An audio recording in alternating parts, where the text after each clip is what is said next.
আমার নাম অনাথ চক্রবর্তী। আজ যে ঘটনাটা বলতে যাচ্ছি সেটা আমার জীবনের এমন একটা অধ্যায় যেটা আমি বহু বছর নিজের ভেতরে চাপা দিয়ে রেখেছিলাম। কারণ এই ঘটনার পর থেকে আমি আর আগের মানুষটা ছিলাম না। আমার ঘুম, আমার চিন্তা, এমনকি নিজের ছায়াকেও আমি বিশ্বাস করতে পারতাম না। ঘটনাটা আজ থেকে প্রায় ৮ বছর আগের। তখন আমি নিয়মিত তন্ত্র সাধনা শিখছি আমার গুরুদেবের কাছে। উনি খুব কম কথা বলতেন। গ্রামের লোকেরা উনাকে ভয় পেত। কেউ কেউ বলতো উনি নাকি মৃত মানুষের সঙ্গে কথা বলতে পারেন। কেউ বলতো উনি নাকি শ্মশানে বসে এমন সব সাধনা করেন যেগুলো মানুষকে পাগল করে দেয়। কিন্তু আমি জানতাম উনি সাধারণ মানুষ নন। একদিন সন্ধেবেলা গুরুদেব আমাকে ডেকে একটা ছোট্ট কালো বাক্স দিলেন। বাক্সটা ছিল কাঠের, কিন্তু কাঠটা অদ্ভুত ঠান্ডা, যেন বরফের মতো। বাক্সটার গায়ে লাল রঙে একটা অচেনা চিহ্ন আঁকা ছিল। আমি জিজ্ঞেস করেছিলাম, গুরুদেব, এর মধ্যে কি আছে? উনি আমার দিকে তাকিয়ে খুব ধীরে বলেছিলেন, যেদিন পোড়া মাটির গন্ধ পাবি সেদিন এটা খুলবি না, যাই হোক না কেন। আমি আর কিছু জিজ্ঞেস করার সাহস পাইনি। কিন্তু সেই রাতের পর থেকেই গুরুদেবের আচরণ বদলে যেতে শুরু করল। উনি আগের মতো কারো সঙ্গে কথা বলতেন না। প্রায় গভীর রাতে শ্মশানের দিকে চলে যেতেন। অনেক সময় ভোরের আগে ফিরতেন না। তারপর একদিন উনি নিখোঁজ হয়ে গেলেন। পুরো গ্রাম খুঁজেও ওনার কোনো খোঁজ পাওয়া গেল না। কেউ বলল উনি পালিয়ে গেছেন, কেউ বলল ওনাকে ওরা নিয়ে গেছে। আমি তখন এসব গুজব বিশ্বাস করিনি। কিন্তু ৩ মাস পরে এক রাতে সব বদলে যায়। সেদিন প্রচণ্ড বৃষ্টি হচ্ছিল। আকাশে বিদ্যুৎ চমকাচ্ছিল বারবার। আমি নিজের ঘরে বসে একটা পুরনো তন্ত্রের বই পড়ছিলাম। হঠাৎ আমার নাকে একটা অদ্ভুত গন্ধ এলো, পোড়া মাটির গন্ধ। একদম সেই গন্ধ যেটার কথা গুরুদেব বলেছিলেন। আমার বুকের ভেতর কেমন ঠান্ডা হয়ে গেল। প্রথমে ভাবলাম হয়তো বাইরে কোথাও বাজ পড়েছে, কিন্তু কয়েক সেকেন্ডের মধ্যে বুঝলাম গন্ধটা বাইরে থেকে আসছে না, গন্ধটা আসছে আমার ঘরের ভেতর থেকেই। ঠিক তখনই আমি শুনতে পেলাম কেউ যেন আমার দরজার বাইরে হাঁটছে। ছপ ছপ ছপ, যেন ভেজা পা টেনে হাঁটছে কেউ। আমি ধীরে ধীরে দরজার কাছে গেলাম। গলার ভেতরটা শুকিয়ে যাচ্ছিল, হাত কাঁপছিল। তারপর হঠাৎ সাহস করে দরজা খুললাম।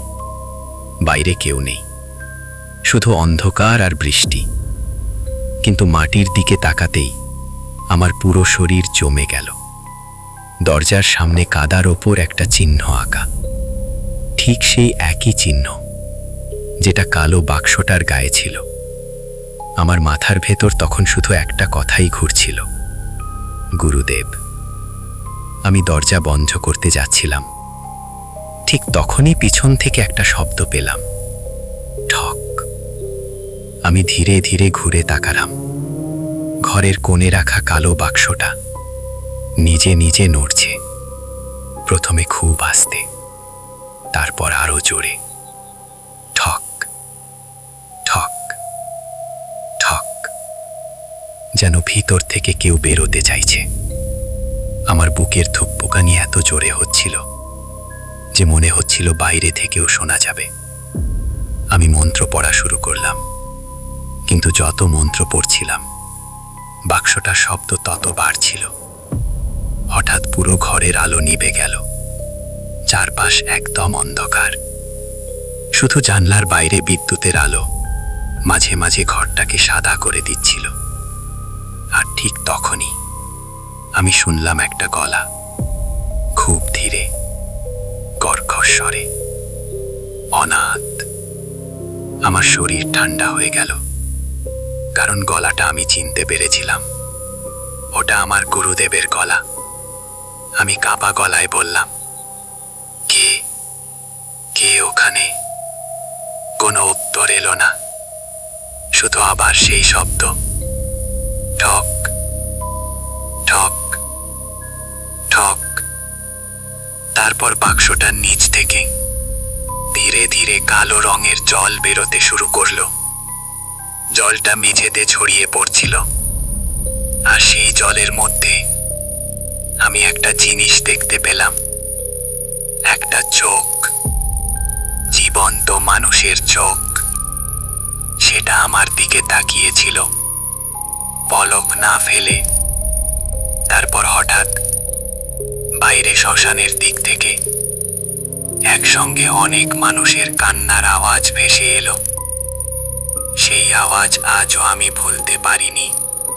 সেই রাতটার পর আমি আর আগের মতো থাকতে পারিনি।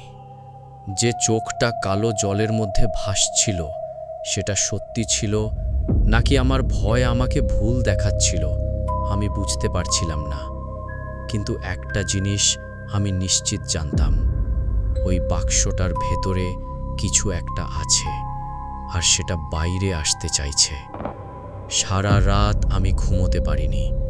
ভোর হওয়ার পরেও ঘরের ভেতরে পোড়া মাটির গন্ধটা হালকাভাবে রয়ে গিয়েছিল। জানলা খুলে দিয়েছিলাম, ধূপ জ্বালিয়েছিলাম, তবুও গন্ধটা যাচ্ছিল না। আমি সিদ্ধান্ত নিলাম সকালে গুরুদেবের আশ্রমে যাব। হয়তো ওখানে কিছু উত্তর পাওয়া যাবে। কিন্তু আশ্রমে পৌঁছে দেখি জায়গাটা সম্পূর্ণ ফাঁকা। দরজায় তালা নেই, অথচ ভিতরে কেউ নেই। চারপাশে ধুলো জমে গেছে, যেন বহু দিন কেউ এখানে আসেনি। আমি ভিতরে ঢুকে গুরুদেবের ঘরটা দেখতে গেলাম। ঘরটা একদম অন্ধকার ছিল। জানলার পর্দা বাতাস ছাড়াই নড়ছিল, আর ঘরের কোণে রাখা ছিল একটা পুরনো কাঠের আলমারি। আমি আলমারিটা খুলতেই ভিতর থেকে একটা শুকনো কাগজ মাটিতে পড়ে গেল। সেখানে লাল কালি দিয়ে একটা কথাই লেখা ছিল, শ্মশানের আগুন এখনো জ্বলছে। আমার বুকের ভেতর কেমন ঠান্ডা হয়ে গেল।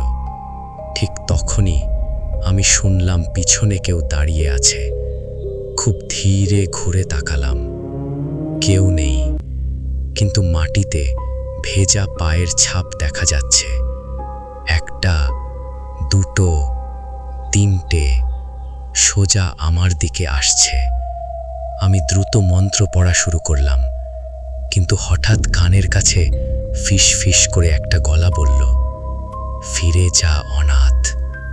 আমি এত জোরে ঘুরলাম যে প্রায় পড়ে যাচ্ছিলাম। কেউ নেই, কিন্তু ঘরের তাপমাত্রা হঠাৎ বরফের মতো ঠান্ডা হয়ে গিয়েছিল। আমি আর সেখানে দাঁড়াইনি, দৌড়ে আশ্রম থেকে বেরিয়ে এলাম। সেদিন বিকেলের পর থেকেই আকাশ অদ্ভুত হয়ে গেল। কালো মেঘে পুরো গ্রাম ঢেকে গেল। গ্রামের বুড়ো লোকেরা বলছিল এমন আবহাওয়া নাকি ভালো লক্ষণ নয়। কিন্তু আমার মাথায় তখন শুধু ওই বাক্সটার কথাই ঘুরছে। রাতে আমি আবার ঘরে ফিরলাম। বাক্সটা এখনো ঘরের কোণেই রাখা, চুপচাপ, যেন কিছুই ঘটেনি। আমি নিজেকে বোঝানোর চেষ্টা করছিলাম যে এসব হয়তো কাকতালীয়, হয়তো ভয় আমাকে ভুল জিনিস দেখাচ্ছে। কিন্তু রাত বাড়তেই আবার শুরু হলো, ঠক ঠক ঠক। এইবার শব্দটা আগের চেয়ে জোরে।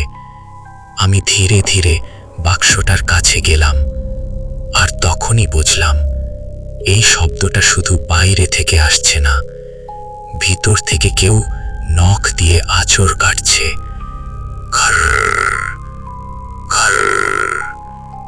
আমার হাত পা ঠান্ডা হয়ে যাচ্ছিল। আমি পিছিয়ে আসতে যাচ্ছিলাম। ঠিক তখনই বাক্সটার ভিতর থেকে খুব চাপা একটা কান্নার আওয়াজ এলো, একটা ছোট বাচ্চার কান্না। আমি স্থির হয়ে গেলাম। তারপর সেই কান্না ধীরে ধীরে বদলে গেল। একজন বৃদ্ধ মানুষের গলা, তারপর একজন মহিলার, তারপর গুরুদেবের। অনাথ দরজা খুলতে আমার মাথা ঝিমঝিম করতে লাগলো। আমি জানতাম এটা ফাঁদ হতে পারে, তবুও কৌতূহল আমাকে টানছিল। কারণ যদি সত্যি গুরুদেব বেঁচে থাকেন, যদি উনি ভিতরে বন্দি থাকেন। আমি কাঁপতে কাঁপতে বাক্যাওটার দিকে হাত বাড়ালাম। ঠিক তখনই পুরো ঘরের আলো নিভে গেল। জানলার বাইরে হঠাৎ প্রচণ্ড ঝড় শুরু হলো, আর সেই অন্ধকারের মধ্যে আমি দেখতে পেলাম ঘরের কোণে কেউ দাঁড়িয়ে আছে। লম্বা একটা ছায়া, তার শরীর ভিজে, মাথা নিচু। আমি কাঁপা গলায় বললাম, কে কে তুমি? ধীরে ধীরে সে মাথা তুলল, আর আমি দেখলাম তার মুখ নেই, শুধু পোড়া কালো চামড়া। কিন্তু যেখানে চোখ থাকার কথা, সেখানে দুটো জ্বলন্ত লাল আগুন। আমি পিছিয়ে যেতে গিয়ে মাটিতে পড়ে গেলাম। ছায়াটা তখন ধীরে ধীরে আমার দিকে হাঁটতে শুরু করেছে। ঝপ ঝপ ঝপ, ভেজা পায়ের শব্দ। আমার গলা দিয়ে কোনো মন্ত্র বেরোচ্ছিল না। ঠিক তখনই বাক্সটা নিজে নিজে খুলে গেল। ঘরের মধ্যে বরফের মতো ঠান্ডা হাওয়া জড়িয়ে পড়ল, আর বাক্সের ভিতর থেকে কালো ধোঁয়া বেরোতে শুরু করলো। সেই ধোঁয়ার মধ্যে আমি একটা মুখ দেখতে পেলাম, আমার গুরুদেবের মুখ। উনি আমার দিকে তাকিয়ে ফিসফিস করে বললেন, শ্মশানে যাস না। তারপর হঠাৎ ওনার মুখটা বিকৃত হয়ে গেল, চোখ দুটো পুরো কালো হয়ে গেল, আর উনি চিৎকার করে উঠলেন, ও জেগে উঠেছে। ঠিক সেই মুহূর্তে ঘরের বাইরে একসঙ্গে শয়ে শয়ে মানুষের কান্নার আওয়াজ ভেসে এলো, আর দূরে শ্মশানের দিক থেকে একটা আগুন জ্বলে উঠতে দেখলাম। সেই আগুনের রং ছিল কালো। সেই কালো আগুনটা আমি নিজের চোখে দেখেছিলাম। আজও চোখ বন্ধ করলে আমি সেই আগুন দেখতে পাই।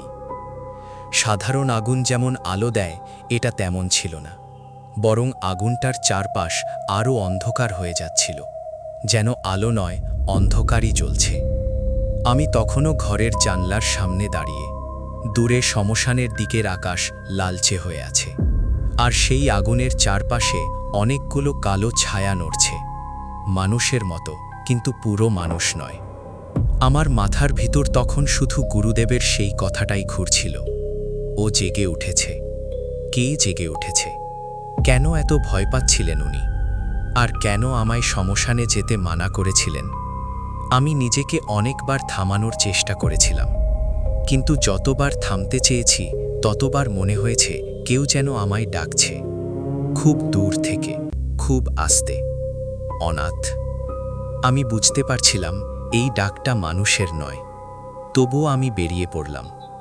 গলায় রুদ্রাক্ষমালা, হাতে গঙ্গাজল আর ব্যাগের ভেতর কয়েকটা তান্ত্রিক জিনিস নিয়ে আমি রাত ৩টের সময় শ্মশানের দিকে হাঁটতে শুরু করলাম।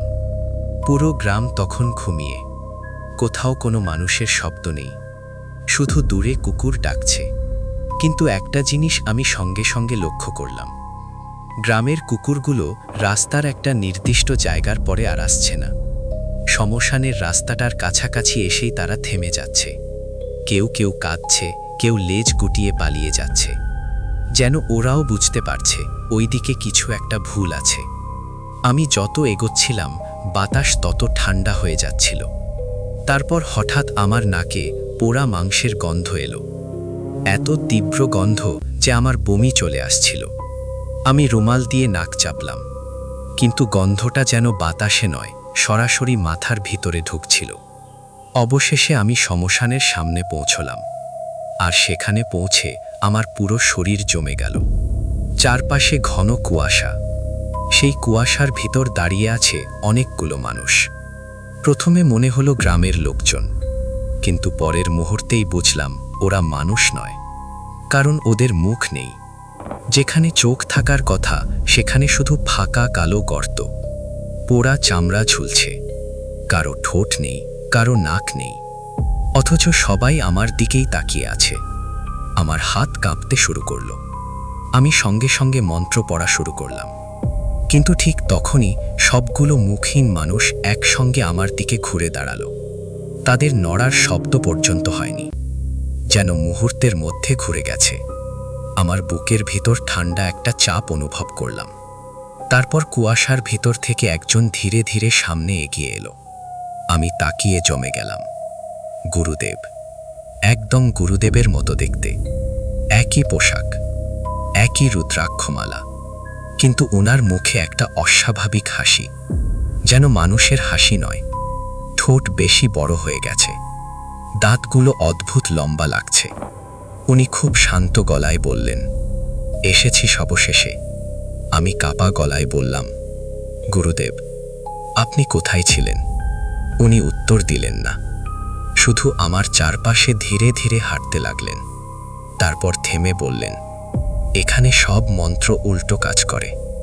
আমি বুঝতে পারছিলাম না উনি কি বলতে চাইছেন। আমি তখনও মন্ত্র পড়ছিলাম, কিন্তু ঠিক সেই মুহূর্তেই আমার গলার রুদ্রাক্ষ মালাটা হঠাৎ গরম হয়ে উঠল। প্রথমে একটু, তারপর এতটাই গরম হয়ে গেল যে মনে হচ্ছিল গলায় আগুন ধরে গেছে। আমি মালাটা খুলতে যাচ্ছিলাম, ঠিক তখনই সেটা সত্যিই আগুন ধরে জ্বলে উঠল। আমি চিৎকার করে মাটিতে পড়ে গেলাম। গলার চামড়া পুড়ে যাওয়ার গন্ধ পাচ্ছিলাম, আর চারপাশে দাঁড়িয়ে থাকা মুখহীন মানুষগুলো একসঙ্গে হাসতে শুরু করলো। সেই হাসির শব্দটা আজও আমি ভুলতে পারিনি। মনে হচ্ছিল অনেকগুলো মৃত মানুষ একসঙ্গে হাসছে। আমি কষ্ট করে উঠে দাঁড়াতেই দেখি শ্মশানের মাঝখানে একটা আধপোড়া মৃতদেহ বসে আছে। আগে ওটা সেখানে ছিল না। দেহটার শরীর থেকে ধোঁয়া উঠছে। ধীরে ধীরে সে নিজের মাথাটা ঘুরিয়ে আমার দিকে তাকালো, আর আমি জমে গেলাম। কারণ মৃতদেহটার মুখ আমার নিজের মুখ, একদম আমার মতো। একই চোখ, একই চুল, একই কপালের কাটা দাগ। আমি পিছিয়ে যেতে লাগলাম। না না, এটা সম্ভব নয়। ঠিক তখন গুরুদেব আমার কানের কাছে এসে খুব আস্তে বললেন, সবাই ভাবে মৃত্যু শেষ, কিন্তু তোর ক্ষেত্রে মৃত্যু ছিল শুরু। তারপর সেই পোড়া মৃতদেহটা ধীরে ধীরে দাঁড়িয়ে উঠল, আর তার চোখের ভেতর আগুন জ্বলে উঠল। আমার সামনে দাঁড়িয়ে থাকা পোড়া মৃতদেহটার চোখের ভিতর আগুন জ্বলছিল। আগুনটা স্বাভাবিক আগুনের মতো নয়, যেন ভিতর থেকে কেউ তাকিয়ে আছে। আমি পিছিয়ে যেতে চাইছিলাম, কিন্তু আমার পা যেন মাটির সঙ্গে আটকে গিয়েছিল। চারপাশে দাঁড়িয়ে থাকা মুখহীন মানুষগুলো তখন একসঙ্গে খুব আস্তে আস্তে মাথা নাড়ছিল, যেন তারা কোনো অপেক্ষায় আছে। গুরুদেব তখনও আমার পাশেই দাঁড়িয়ে, কিন্তু উনার মুখের দিকে তাকিয়ে আমার মনে হচ্ছিল উনি আর আগের সেই মানুষটা নেই। উনার চোখ দুটো অস্বাভাবিক কালো হয়ে গিয়েছিল, যেন চোখের ভিতরে কোনো সাদা অংশ নেই, শুধু অন্ধকার। আমি কাঁপা গলায় বললাম, এটা কি? গুরুদেব ধীরে ধীরে বললেন, যেটাকে তুই নিজের শরীর ভাবছিস সেটা সব সময় তোর ছিল না। আমার বুকের ভিতর ধক করে উঠল। আমি আবার সেই পোড়া মৃতদেহটার দিকে তাকালাম। ওটা ঠিক আমার মতো দাঁড়িয়ে আছে, এমনকি আমার ডান হাতের পুরনো কাটার দাগটা ওর শরীরে আছে। আমি ফিস ফিস করে বললাম, না, এটা অসম্ভব। ঠিক তখনই মৃতদেহটা নিজের মুখ খুলল, আর আমি দেখলাম ভিতরে কোনো জীব নেই, শুধু কালো ছাই। তারপর ওটা আমার গলায় কথা বলল, একদম আমার নিজের গলা, তুই ফিরেছিস। আমার মাথার ভিতর যেন কেউ হাতুড়ি মারতে শুরু করলো। হঠাৎ চোখের সামনে অদ্ভুত সব দৃশ্য ভেসে উঠতে লাগলো। আগুন, প্রচণ্ড আগুন, চারপাশে মানুষ চিৎকার করছে, আর আমি দৌড়চ্ছি। তারপর দেখি আমি একটা শ্মশানের মাঝখানে পড়ে আছি। আমার পুরো শরীর পুড়ে গেছে। আমি সাহায্য চাইছি, কিন্তু কেউ এগিয়ে আসছে না। তারপর একটা মানুষ আগুনের সামনে দাঁড়িয়ে মন্ত্র পড়ছে। আমি চোখ কুঁচকে তাকিয়ে বুঝলাম সেই মানুষটা গুরুদেব। উনি তখন বলছেন, এখনো সময় আছে, ওকে ফিরিয়ে আনা যাবে। হঠাৎ আমার মাথার যন্ত্রণা এত বেড়ে গেল যে আমি মাটিতে পড়ে গেলাম। কানে শুধু একটা শব্দ পাচ্ছিল, ফিরিয়ে আনা যাবে, ফিরিয়ে আনা যাবে। আমি হাঁপাতে হাঁপাতে উঠে বসতেই দেখি গুরুদেব আমার দিকে তাকিয়ে আছেন। উনি খুব শান্ত গলায় বললেন, সেই রাতে তুই মারা গেছিলি অনাথ। আমার শরীর ঠান্ডা হয়ে গেল, আমি কিছু বলতে পারছিলাম না। গুরুদেব আবার বললেন, আমরা তোকে আগুন থেকে তুলেছিলাম, কিন্তু তোর শরীরে তখন আর প্রাণ ছিল না। আমি কাঁপতে কাঁপতে বললাম, তাহলে আমি এখন কি? গুরুদেব সঙ্গে সঙ্গে উত্তর দিলেন না। উনি শুধু ধীরে ধীরে শ্মশানের আগুনটার দিকে তাকালেন। তারপর বললেন, কিছু জিনিসকে মৃত্যুর পর ফিরিয়ে আনা উচিত নয়। ঠিক তখনই চারপাশের কুয়াশা আরো ঘন হয়ে গেল। মুখহীন মানুষগুলো একসঙ্গে আমার দিকে এক পা এগিয়ে এলো। আমার বুকের ধুকভুকানি এত জোরে হচ্ছিল যে মনে হচ্ছিল বুকে থেকে বেরিয়ে আসবে। আমি তাড়াতাড়ি একটা মন্ত্র পড়তে শুরু করলাম, কিন্তু মন্ত্র শেষ হওয়ার আগেই আমার গলার শব্দ বদলে গেল। মনে হচ্ছিল কেউ আমার গলার ভেতর থেকে কথা বলছে, অগ্নি জন্ম, অগ্নি মৃত্যু। আমি থেমে গেলাম, কারণ এই মন্ত্র আমি জানি না, কখনো শিখিনি। তবুও শব্দগুলো নিচে নিচে আমার মুখ দিয়ে বের হচ্ছে। গুরুদেব হঠাৎ আতঙ্কিত হয়ে উঠলেন। উনি চিৎকার করে বললেন, না, এই মন্ত্র বলবি না। কিন্তু ততক্ষণে দেরি হয়ে গেছে। পুরো শ্মশানের মাটি কাঁপতে শুরু করলো। চারপাশের আগুনগুলো একসঙ্গে জ্বলে উঠল। আর তখনই আমি দেখলাম আমার পায়ের নিচে থাকা ছায়াটা নড়ছে।